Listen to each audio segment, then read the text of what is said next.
नमस्कार फ्रेंड्स, आज हम डेमोक्रेसी या लोकतंत्र का अध्ययन करेंगे। फ्रेंड्स, ये एमसीक्यू बेस में अध्ययन करना है। तो पहला क्वेश्चन फ्रेंड्स, डेमोक्रेसी डेमोक्रेसी किस भाषा के शब्द से बना है?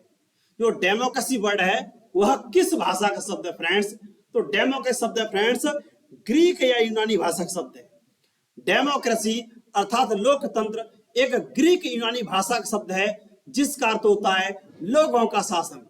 इस तरह से लोकतंत्र ऐसी शासन प्रणाली होती है जिसमें जनता प्रत्यक्ष या अप्रत्यक्ष रूप से अपने ऊपर शासन करती है। फ्रेंड्स, वर्तमान में डेमोक्रेसी सबसे अच्छी शासन प्रणाली होती है। तो फ्रेंड्स, इसका उत्तर होगा ग्रीक यूनानी भाषा का शब्द है। दूसरा क्वेश्चन फ्रेंड्स, भारत को मदर ऑफ डेमोक्रेसी क्यों कहा जाता है? भारत को लोकतंत्र की मां क्यों कहा जाता है?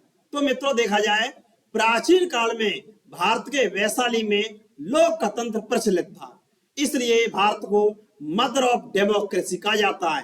हालांकि ग्रीक के एथेंस में भी लोकतंत्र प्रचलित था और वहां पर व्यवस्थित तरीके से लोकतंत्र चालू था। तो फ्रेंड्स, यह देखेंगे भारत के वैशाली में लोकतंत्र प्रचलित था, इसलिए भारत को मदर ऑफ डेमोक्रेसी कहा जाता है। हालांकि मित्रों, देखा जाए यूनान के एथेंस में वहां भी लोकतंत्र शासन प्रणाली थी और यहाँ तक प्लेटो और अरस्तु के समय भी वहां डेमोक्रेसी सिस्टम था।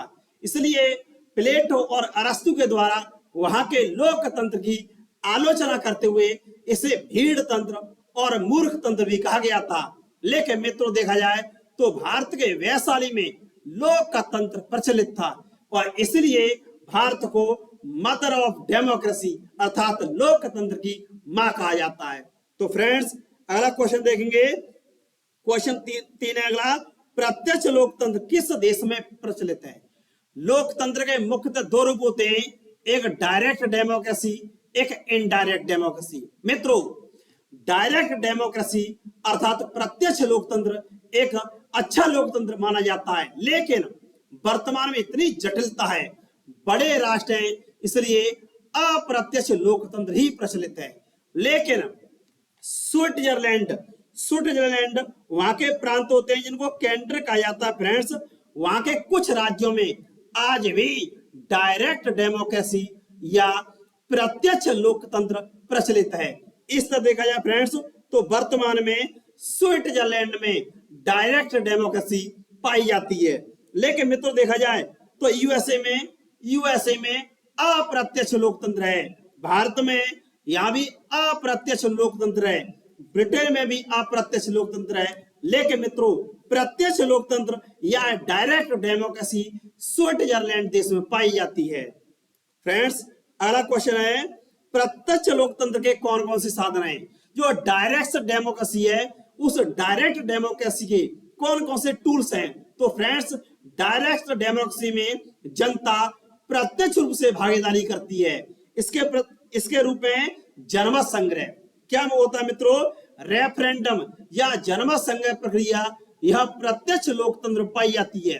जनता अपना संग्रह करती है वोटों का, उसके माध्यम से महत्वपूर्ण निर्णय लिए जाते हैं। इस तरह से जनमत संग्रह या रेफरेंडम प्रत्यक्ष लोकतंत्र का साधन है। दूसरा फ्रेंड्स, प्रत्याहार अर्थात रिकॉल भी प्रत्यक्ष लोकतंत्र का साधन है। इसमें जनता अर्थात अपने प्रतिनिधियों को वापस बुला सकती है। फ्रेंड्स, एक है प्लेबिसाइट और पहल। मित्रों, प्लेबिसाइट और पहल ये भी डायरेक्ट डेमोक्रेसी के टूल्स हैं। इस तरह से देखा जाए फ्रेंड्स, ये प्रत्यक्ष लोकतंत्र के सभी साधन हैं, अर्थात जनमत संग्रह, प्लेबिसाइट, प्रत्याहार, पहल, ये सभी मित्रों डायरेक्ट डेमोक्रेसी या प्रत्यक्ष लोकतंत्र के साधन हैं। नेक्स्ट देखेंगे फ्रेंड्स, अगला फ्रेंड्स क्वेश्चन है क्वेश्चन नंबर 5, अप्रत्यक्ष या प्रतिनिधि लोकतंत्र को क्यों अपनाया जाता है? डायरेक्ट डेमोक्रेसी को क्यों अपनाया नहीं जाता और इनडायरेक्ट डेमोक्रेसी क्यों अपनाया जाता है? तो मित्रों, इसका एक रीजन है। मित्रों, वर्तमान में अधिक जनसंख्या है, बड़े राष्ट्र हैं और अधिक जनसंख्या है, बड़े राष्ट्र हैं, इसलिए डायरेक्ट डेमोक्रेसी नहीं अपनाई जा सकती, प्रत्यक्ष लोकतंत्र नहीं अपनाया जा सकता। क्योंकि जनता इतने निर्णय नहीं ले सकती। इसलिए अप्रत्यक्ष या प्रतिनिधि लोकतंत्र में वर्तमान में संपूर्ण विश्व में प्रचलित है और जनता अप्रत्यक्ष रूप से अपने ऊपर शासन करती है। नेक्स्ट देखें फ्रेंड्स, लोकतांत्रिक शासन क्यों श्रेष्ठ है? डेमोक्रेटिक सिस्टम क्यों अच्छा माना जाता है? तो मित्रों, इसमें जनता की सहमति से शासन होता है। जो डायरेक्ट डेमोक्रेसी होती है उसमें जनता प्रत्यक्ष रूप से भागीदारी करती है, और इनडायरेक्ट डेमोक्रेसी होती है इसमें जनता अप्रत्यक्ष रूप से भागीदारी करती है। इसलिए इसमें जनता की सहमति पाई जाती है, अधिकार और स्वतंत्रता जनता को दी जाती है। जहां जहां लोकतंत्र होता है वहां शासन प्रणाली में अधिकार और स्वतंत्रता होती है। विचार विमर्श से मुद्दों पर निर्णय लिए जाते हैं। मित्रों, ये डेमोक्रेटिक सिस्टम है, यहाँ ये सभी विशेषताएं पाई जाती हैं, इसलिए लोकतंत्र को एक्सीलेंट माना जाता है। नेक्स्ट फ्रेंड, क्वेश्चन नंबर 7, यह वाक्य किसने दिया? जनमत की प्रक्रिया निरंतर रूप से लोकतंत्र में गतिशीलता पाई जाती है। जो जनमत होता है अर्थात पब्लिक ओपिनियन होता है, यह डेमोक्रेसी में, खासकर डायरेक्ट डेमोक्रेसी में पाया जाता है, इनडायरेक्ट डेमोक्रेसी में पाया जाता है। तो मित्रों, यह कथन है मैकाइवर का। मैकाइवर ने कहा था जनमत होता है अर्थात जनता की आवाज होती है, उसकी प्रक्रिया लोकतंत्र की गतिशीलता होती है, अर्थात लोकतंत्र में जनमत का निर्माण किया जाता है। नेक्स्ट क्वेश्चन 8, निम्नलिखित में से किसने लोकतंत्र को बहुमत की निरंकुशता कहा?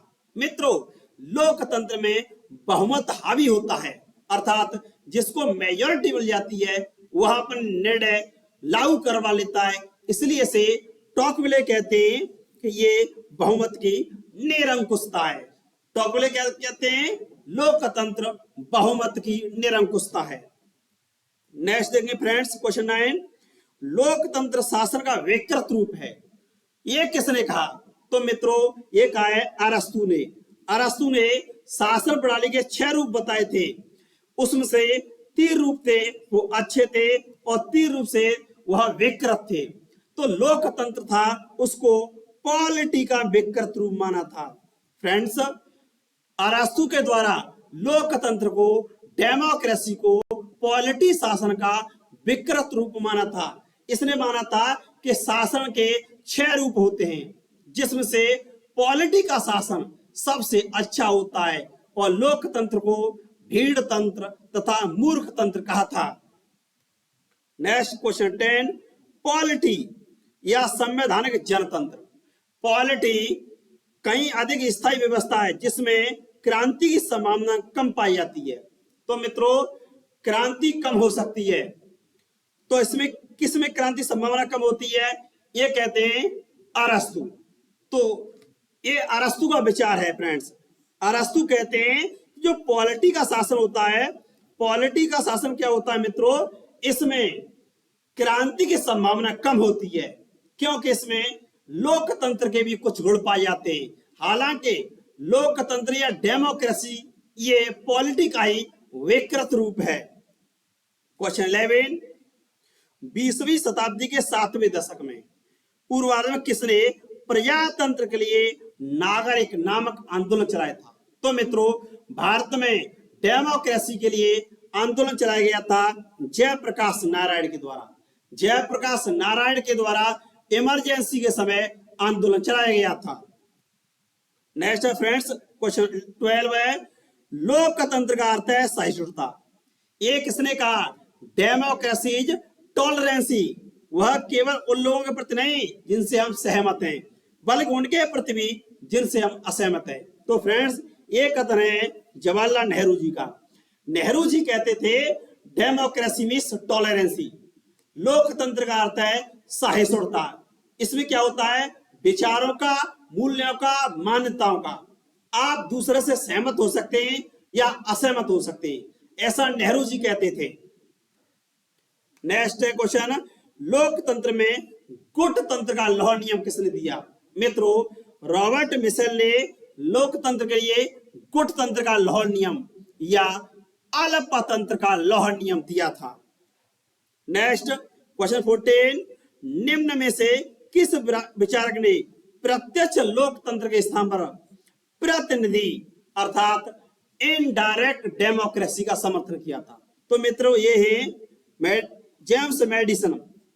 मेडिसन ने मित्रों कहा था कि डायरेक्ट डेमोक्रेसी एक व्यवहारिक नहीं है, इसलिए उसकी जगह पर अप्रत्यक्ष लोकतंत्र या प्रतिनिधि लोकतंत्र अपनाया जाना चाहिए।